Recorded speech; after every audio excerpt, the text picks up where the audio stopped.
that stadium wearing a different uniform and being the opponent and all that? Yeah, I just feel like it's just going to be another game for me. Obviously, got a lot of ties there, but I think the atmosphere is going to be great. I kind of know what a Packer Green Bay game looks like, and I know the fan base is going to be pretty rowdy. So I'm just excited for a competitive matchup on Sunday night prime football. Do you feel like there's added fuel going into Sunday at all? Nah, just for me, I just feel like my fuel's always been trying to be the best player. And, when you got a good team and you got to beat them and you got to show up in a primetime game, this is the moment that you got to be your best player for yourself, for your team, and, everyone there. How do you make it just another game? I mean, them trading you was the biggest story of the year in the NFL. How do you personally make it just another game?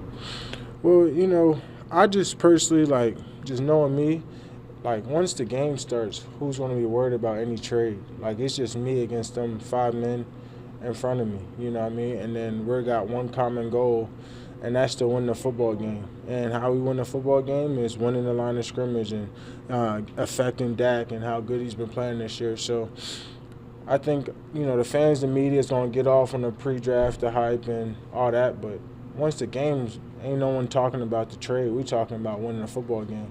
Micah, what do you think? What kind of reception do you expect to get from the fan base?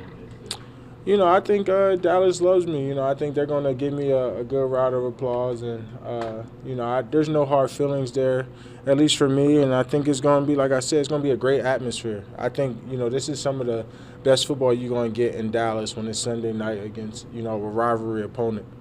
Have you talked to any of the guys from Dallas at all since you've been gone? Or maybe Yeah. I still talk to Trey. Me and Trey tap in at least once a week. I talked to CD recently just on his injury and, keeping his spirit. So I told him it was like a freaky way because I got hurt week 3 last year on a high ankle sprain too. So, I'm just praying for him and, hoping he comes back soon because I told him, I said, the standard. At least need 1,000 yards regardless of how many weeks you are, the standard's the standard. So we both, talk about that. That's my brother. And, obviously the D linemen, I talk to them quite a bit. Those just being my guys. And, so I still have my relationship ties there. How many tickets did you get for this game? I still got my suite. There. So I was good on tickets. If there was any fuel for this game, how much just motivation has this group been trying to find from that Week 3 loss against the Browns? I think at the end of the day, it's about resetting and rebuilding. The Bears game is what it is. We can't go back and turn the corner on that page, but we got a good chance to go into a bye with a win, and it's the utmost importance that we come in dialed in, focused, doing all the little things to make sure we don't give away another game. Having a lead like that in the fourth quarter and end up losing that game the way we did, that's painful. So what we got to do is just relock in and win this one. So you couldn't get a refund on your suite? Nah, no refunds. You booked it for the whole year? Yeah, no refunds. How many people will you have there, do you think? How many people will you have in the suite, do you think? The suite's going to be packed out for sure. Forever. And trust me, I got a big suite. So, Have you ever actually set foot in the visitors' locker room in that stadium before? Nah, never. Well, honestly, no, I don't think so. Honestly, nah. Okay, I was just curious. How much can you use your knowledge of their offense and their offensive line to your guys' advantage this week? Well, I think it gives me an advantage because, like I said, I know how these guys play. I know how they want to play. I know the identity that they wanted to create. And so I just got to use that to my advantage. It's funny because, I spent all training camp helping these guys and guiding, teaching them how to block me and just things like that. So it's just going to be a fun matchup. I know he's not going to text me this week, but he might hit me up after the game, and that's just to me, he's like a little brother to me, and he know that, and there's not anything I wouldn't help him on. So just going to compete against him live, I think he's going to, he's just as anticipated as me. Out of curiosity, did you and Kenny Clark ever have a chance to talk, or did you guys ever reach out at all? Yeah, I had reached out to him just on the suite, see if he wanted to trade, things like that, and just hope this isn't disrespectful to you or anything, But I reached out to him though, for sure. Have you and Jerry Jones communicated at all since you got here? Nah, I mean I never even heard from Jerry Jones himself when I even got traded. I found out through my agent. I haven't talked to Jerry Jones since like OTAs. So it's just like one of those things. How much differently have the Cowboys looked offensively since Coach Schottenheimer took over these first 3 weeks, and how much are they going to miss CD in this game? Well, I think anybody who don't got a CD Lamb don't know what it's like to not have a CD Lamb more than us, and we dealt with that last year. So I think the offense is completely different without CD Lamb. I don't think, me personally, he's my favorite wide receiver in the NFL. I just think the way he carries himself, the way he plays with so much heart, so much grit, his catching ability. And I tell him all the time, he's my favorite wide receiver. And he's an amazing person to watch. So I'm honestly excited that he's not going to be out in that field, because it would have been painful to understand who I was going against. But like I said, I think the offense is a little bit differently. It's going to require other guys to step up. But obviously the offense looked different. When you're watching that film, they were a really explosive offense from week 1 to 3 with CD on the field. And obviously you kind of see a difference. But you can't game plan your best player going out. So we're going to get a different game plan than Chicago got that second half. What do you like about rushing over centers and guards?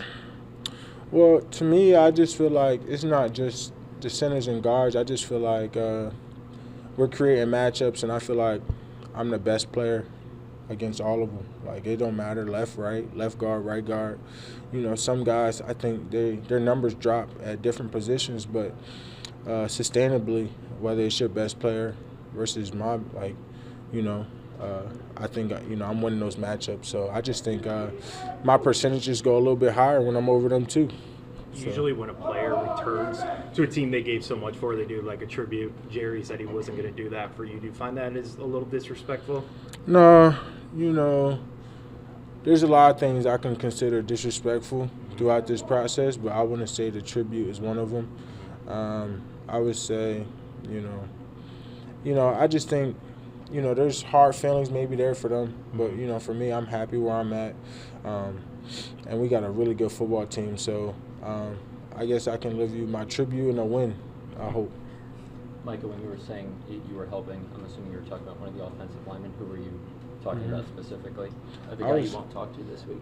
Yeah, Guyton, Guyton, Nate Thomas. There wasn't a guy I wasn't helping out. T. Book, I was being a mentor and voice for all of them, and they know that. Just the relationships. I came in with all of them, and I took them under my wing. So, those is like brothers to me always. So, I know what the relationship's like. I know you said it's just another game, but seriously, what would it mean to you to make the game-changing play on Sunday, whether it's a sack fumble in the first half or the clinching sack, whatever it is? Bro, I look for those games every week. I was hoping I'd get to the quarterback last week. It's great when you do it, and it sucks when you don't. So I won't bank on me trying to make that play. I try every play to make that type of play. That's why, they brought me here. That's why my value is so high, because I make those type of plays. But, I just got to do that. I just got to be me. I got to know when my opportunity is going to come. And we got to play 3 phases of football for that to happen. People don't realize how hard it is to get sacks in the NFL. We all don't get freebies. At least I'm out of that world. So, I got to work for them. So I got to work. I got a great challenge in front of me. I know they're not going to make it easy for me. I know that, they got a plan for me, but, it's not about me. If they worry about me, I got other guys. I got D.Y., I got Carl, I got Rashawn, who's dominating this year. So, we got a group of guys that they need to focus on, so I have that to my advantage. What makes Dak such a difficult quarterback for a guy that obviously knows him really well? Yeah.